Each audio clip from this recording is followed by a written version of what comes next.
Alors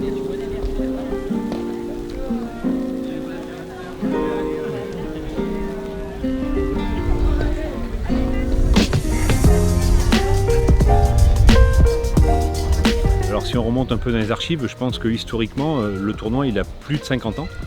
On retrouve des vieilles photos, des vieilles images, et il faut savoir que la particularité c'est que les finales se sont toujours jouées le jour du 14 juillet. Donc c'est historique, le tournoi Open qui est maintenant rebaptisé Open les Mousquetaires depuis 4 ans, suite à un partenariat avec les magasins Intermarché de Bergerac. Alors c'est 180 joueurs inscrits cette année sur le tournoi. On a plusieurs tableaux de proposés, puisqu'on a le tableau senior homme, mais également senior dame. On a le plus de 35 ans. On a inséré depuis l'an dernier les double homme et double mixte, et double dame. Donc vous voyez, il y a plusieurs formats, et il y a pour tous les niveaux, puisque le principe d'un tournoi comme celui-ci, c'est de commencer des non classés. Donc voilà, quelqu'un qui a pris sa licence il y a une semaine peut participer au tournoi, jusqu'au meilleur français.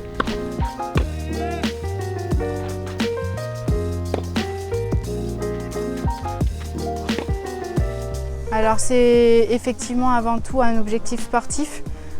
Pour le club, on a 2 tournois dans l'année, et l'Open des Mousquetaires d'été est très important parce qu'effectivement il clôture l'année, mais aussi permet de faire découvrir le club voilà, avant l'été, etc. à des joueurs qui viennent de partout, Dordogne, Gironde et même parfois au-delà de la région.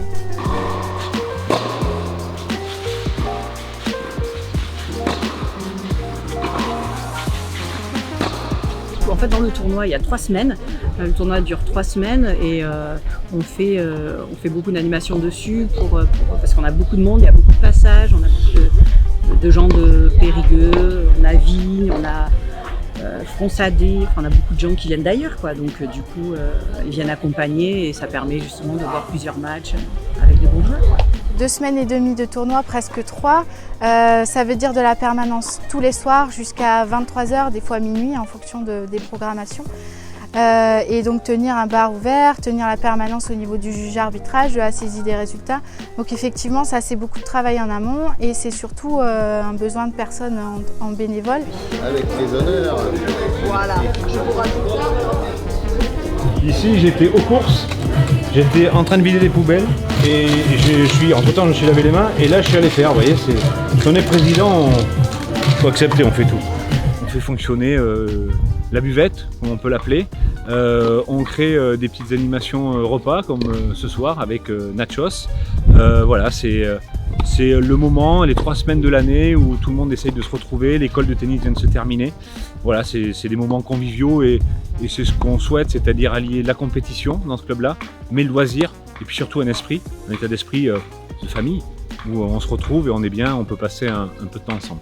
Vous pouvez le constater, on a des installations qui sont vraiment sympathiques, et puis le club vit bien, vraiment dans son ensemble, de l'école de tennis jusqu'aux plus de 70 ans qu'on peut avoir, donc tout va bien.